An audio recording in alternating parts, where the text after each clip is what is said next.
ماضی میں ہمیشہ کیا ہے. اس موجودہ سیٹ اپ نے اب ایسے ماحول بنایا ہے جہاں شاید خدا نہ خواستہ ہم وہ سیکیورٹی نہیں فیل کریں گے کہ جو ہمارا نیشنل سیکیورٹی کے جو کنورسیشنز ہوں گے, جو بریفنگز ہوں گے, وہ بھی کانفیڈینشیل نہیں رہیں گے. جہاں تک اس میٹنگ کی بات ہے, اس میٹنگ میں بھی پاکستان پیپلز پارٹی کی پوزیشن یہ تھا, اور آج بھی آپ کے سامنے یہ ہے کہ ایک جو میں نے کہا کہ امپورٹنٹ نیشنل سیکیورٹی میٹنگز کے لیے وزیر اعظم صاحب کو موجود ہونا چاہیے اور وزیر اعظم صاحب کو اپنا کام کرنا چاہیے. اگر نہیں کر سکتا ہے تو استعفیٰ دو, کسی اور کو وزیر اعظم بننے کا موقع دو جو اپنا رسپانسبلٹیز سنجیدگی کے ساتھ لیتا ہے اور ہر چیز پہ اپنی ذاتی سیاست کا نہیں سوچتا. پاکستان پیپلز پارٹی نے اس میٹنگ میں اور آج آپ کے سامنے یہ ہمارا موقف ہے کہ گلگت بلتستان کے عوام اپنے مستقبل کے فیصلے خود لیں گے. گلگت بلتستان کے عوام کا یہ حق ہے اور وہ اپنے مستقبل کے فیصلے خود کریں گے. نے وہاں اس میٹنگ میں بھی پوائنٹ آؤٹ کیا تھا کہ ایک بندہ بھی گلگت بلتستان سے تعلق رکھنے والا اس میٹنگ میں نہیں تھا. گلگت بلتستان کے مستقبل کے فیصلے ہم چاہتے ہیں وہ خود لے. ہم نے اس میٹنگ میں کہا اور آج بھی کہہ رہے ہیں کہ فی الفور گلگت بلتستان میں فوراً صاف اور شفاف الیکشنز کروایا جائے. گلگت بلتستان میں میرا خیال میں اگر صاف اور شفاف الیکشنز نہیں کروایا گیا تو اس سے زیادہ ہمارا نیشنل سیکیورٹی تھریٹ اس وقت نہیں ہے. دوسری بات کہ پاکستان پیپلز پارٹی کا 2018 مینیفیسٹو آپ سب کو یاد ہے. میں اس ملک کے ہر کونے میں جا کے اس مینیفیسٹو کو لہراتا تھا.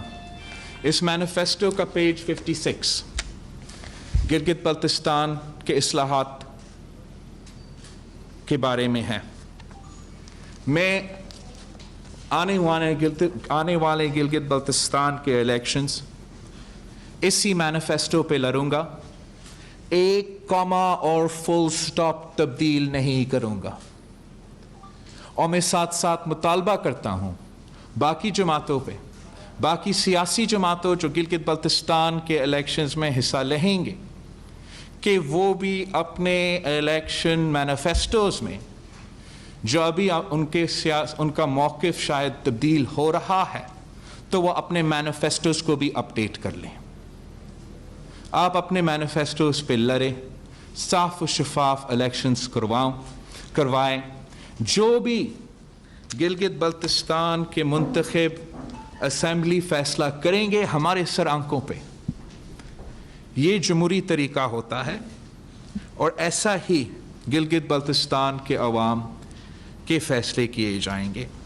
میں سمجھتا ہوں کہ اس میٹنگ کا جو خوشائند بات ہے, جو ایک ویلکم بات ہے کہ چیف آف آرمی سٹاف بھی ایگری کرتا ہے کہ گلگت بلتستان کے الیکشنز کو فری اینڈ فیئر ہونا چاہیے. اگر ماضی کے الیکشنز پہ ہمارا اختلافات رہے ہیں, مجھے ایک امپریشن ملا اس میٹنگ میں کہ آگے جا کے ہمارے جو چیف آف آرمی سٹاف ہے اس کا بھی یہ خواہش ہے کہ جو ہمیشہ الیکشنز ہمارے متنازع رہتے ہیں وہ نہ ہو.